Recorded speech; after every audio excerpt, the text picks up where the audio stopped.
Good morning, students. Again, this session we have solved in contact class, last contact class. But those who couldn't attend the last class can refer this video. And this is the most probable SEM exam question for 15 marks. So the problem is here. Please make a note. Please note down this problem. Market gives the following information. Spot rate Canadian dollar 8.7925 per sterling pound. So make down all these, copy the problem.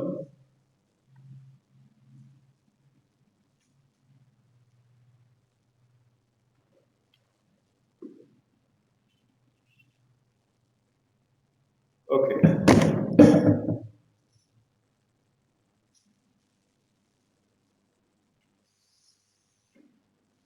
Now, before solving this, you have to identify which one is the foreign currency and which one is the domestic currency. Fine. So, spot rate given is Canadian dollar 8.7925 per sterling pound. Right? So how to identify home currency and foreign currency? See, if you rewrite this thing, how to read this quotation? Canadian dollar 8.7925 per sterling pound. Per each sterling pound. That means one sterling pound is equals to Canadian dollar 8.7925. So according to the direct quotation theory, left hand side, which is in one unit, is the foreign currency. Right hand side, which is in variable, is considered as home currency. Fine. So this is how you have to identify which one is the foreign currency and which one is the home currency. Now, why we need this? Because the formula contains interest rate in home country as well as interest rate in foreign country, right? So now they are asking which theory is close enough for the rates obtained in the market. This is the market rate is given 6 months. 6 months forward rate market gives this information. But according to the both the theories, we have to derive which one is nearest to market given rate. So this is the rates obtained in the market. This is the market rate which is given in the problem. Now we have to calculate under both the theories. Considering IRP,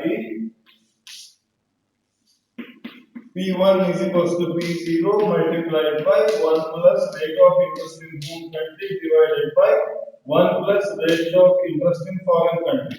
So P1 we need to calculate now. Don't get confused. So this is the market given rate. We have to calculate the new exchange rate P1 under both the theories, IRP as well as purchase to parity theory. Then we need to compare which theory is close enough for this rate. Fine. Now P1 is equals to P0 given. The spot rate is 8.7925 multiplied by 1 plus rate of interest in home country. We have identified Canada as the home, Canadian dollar is the home country, home currency. So interest rate in Canada, 6 months interest rate in Canada, it is given 10%, 1 plus 0.10 divided by 1 plus interest rate in foreign country, that is UK, 6%, 1 plus 0.06. So P1 is equals to 8.7925 multiplied by 1.10 divided by 1.06. How much is this? Please do your calculations.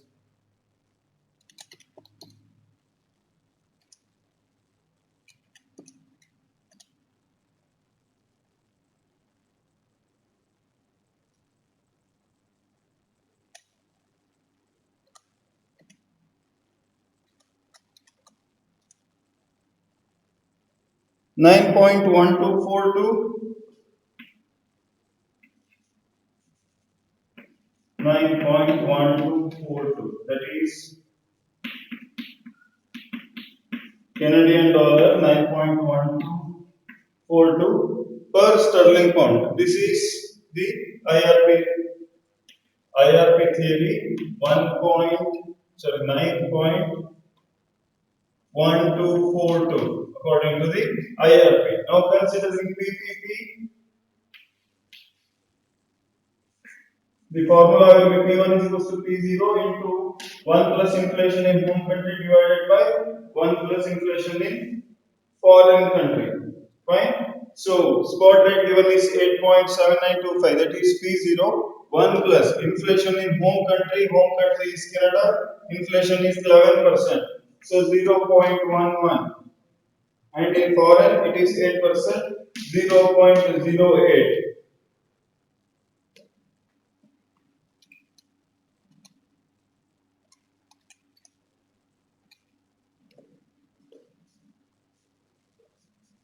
1.11 divided by 1.08. Please do your calculation also.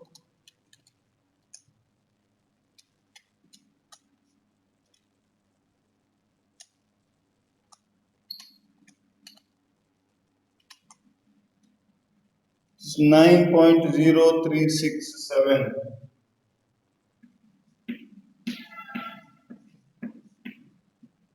9 point PPP theory 9.0367. Now we have both the rates, both new exchange rate considering interest rate parity theory as well as purchase power parity theory also.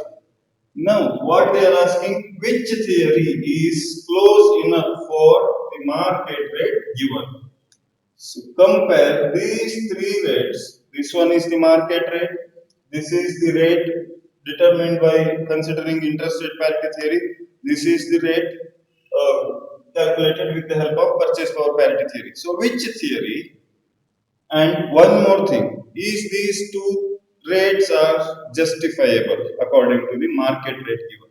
See, this market rate is given by certain bank. Certain bank gives this exchange rate. But as a financial expert, I am calculating whether this rate is nearest or equal to what interest rate parity theory says or what purchase power parity theory says. So is this justifiable? No, not at all. If this would be equal, then we would say that this is justifiable. IRP theory is justifiable.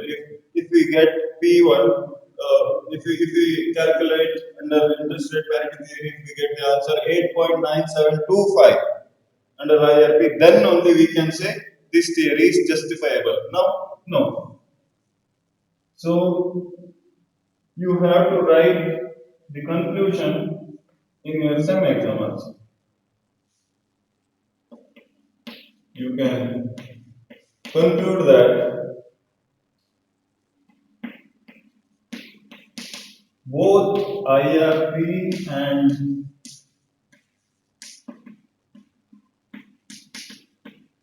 PPP theories are not justifiable because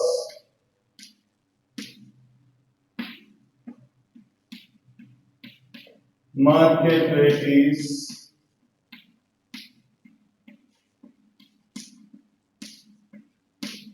undervalued. However, what they are asking, which theory is close enough?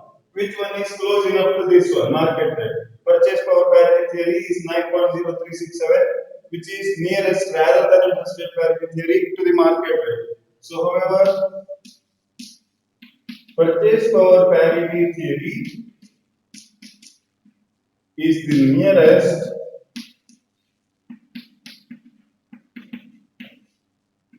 to the given market rate. So this conclusion you have to write to take out of all full marks. To get full marks, you have to write conclusion after all the calculations. Fine? Now, note down all these things.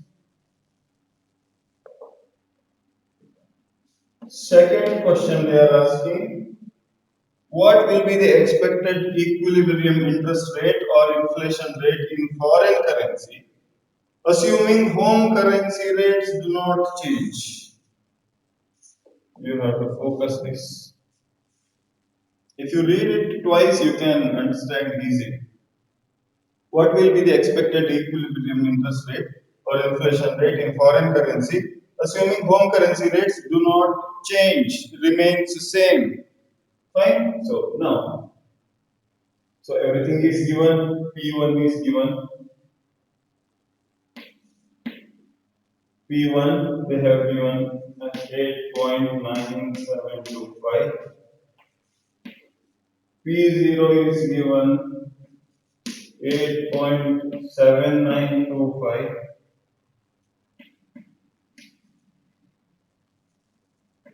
Rate of interest in home country is given, it is 10% or 0.10. Rate of interest in foreign country, they are asking what will be the expected equilibrium interest rate or inflation rate in foreign currency. Foreign currency rate we have to calculate. We have to calculate the interest rate in UK. So RFPs you have to calculate. Is similar to last problem we have solved. So P1 is given, P0 is given, rate of interest in home country is given, rate of interest in foreign country you have to calculate, that is P1 is equals to P0 multiplied by 1 plus rate of interest in home country divided by 1 plus rate of interest in foreign country. So P1 is given as 8.9725, that is equals to 8.7925 multiplied by 1 plus rate of interest is 0.10 divided by 1 plus rate of interest in foreign country. Now, 8.9725 multiplied by, if you take this division into left hand side of the equivalent, then 1 plus RF, that is equals to 8.7925 multiplied by 1.10. So I think you can solve it further. So calculate all the things. Now multiply this 1 plus RF is equals to this divided by this. This goes to that side. If the multiplication from this side goes to right hand side, it becomes division. Fine. Then you take RF is equals to answer minus. If you take 1 into that side, it becomes minus. Now it is you have calculated rate of interest. You have calculated something here. You got the answer. Now what they are asking, interest rate or inflation rate in foreign currency, assuming home currency rates do not change. That means you have to calculate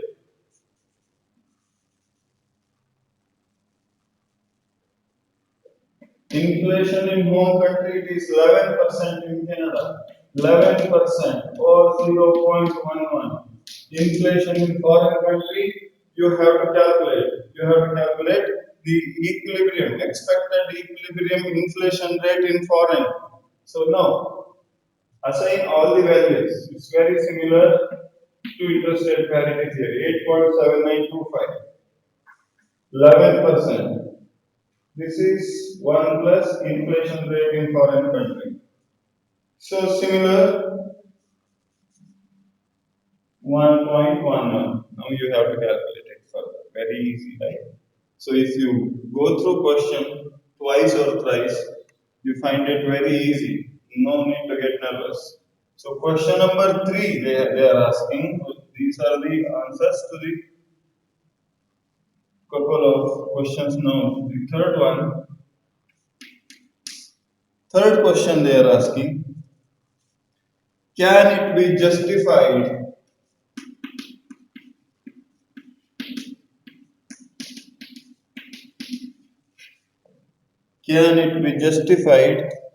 with the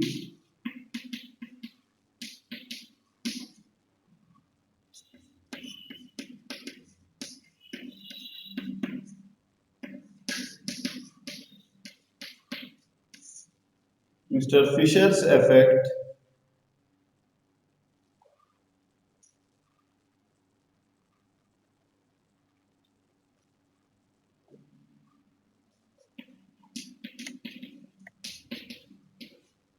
with the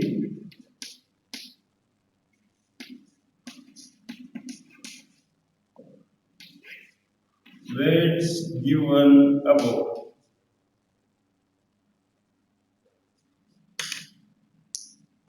So question is, can it be justified with the Fisher's effect? With the rates given above, with the take the help of above given rates. Now you have calculated both interest rate and inflation rate. Inflation rate, say for example, if the inflation rate comes up to 7%, I am assuming you have to calculate all these things, and rate of interest in home country is given. Rate of interest in home country is 10% or 0.10. Rate of interest in foreign country you have calculated now, maybe with the calculated data you have to. The second question's answer you have to calculate, or else I am taking these things. Inflation rate in foreign is 8%, considering above given data. Even you can take this also. Rate of interest in home country 0.10% or 0.10. Rate of interest in foreign, it is 6%. 6% you take 0.06.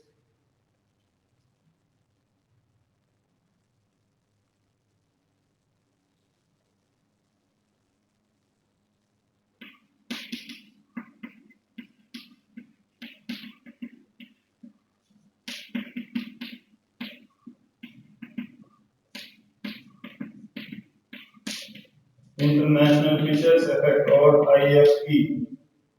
We will discuss this later once you come to contact class. So P0 multiplied by 1 plus rate of interest in home country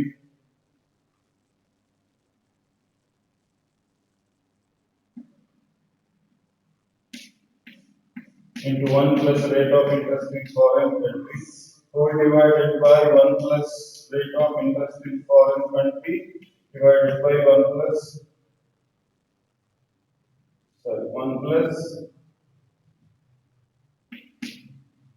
inflation in home country divided by 1 plus rate of interest in foreign country plus 1 plus rate of interest inflation in foreign country.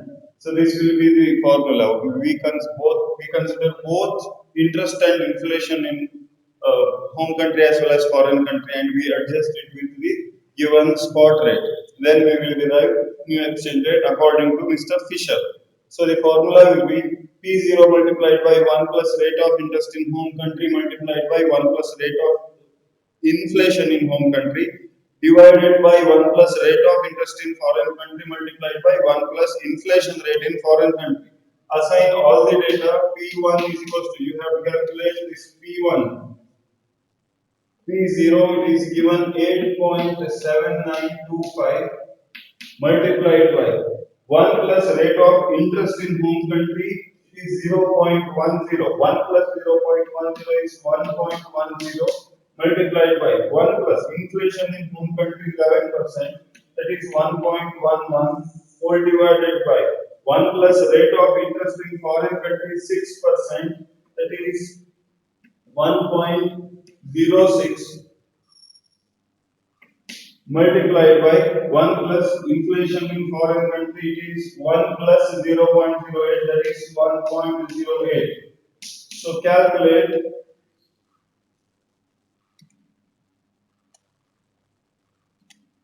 8.7925 multiplied by 1.10, that multiplied by 1.11.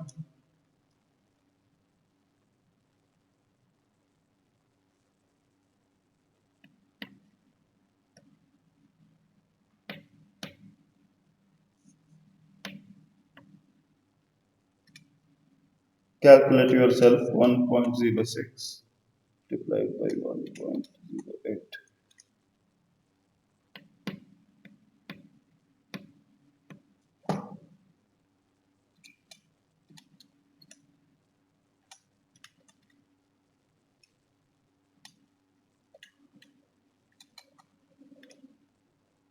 9.377.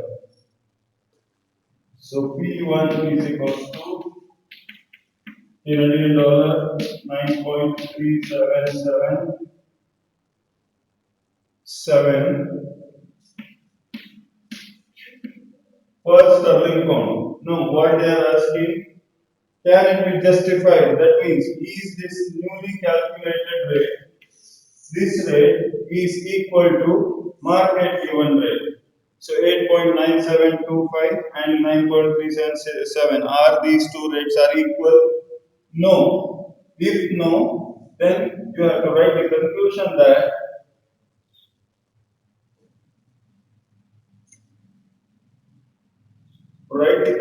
after all the calculation. You calculate yourself. I don't know whether I have calculated it right, but I have put all the values in right place. So Fisher's effect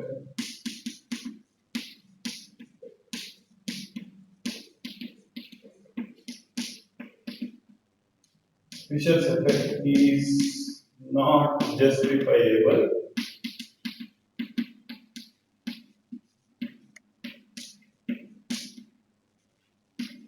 because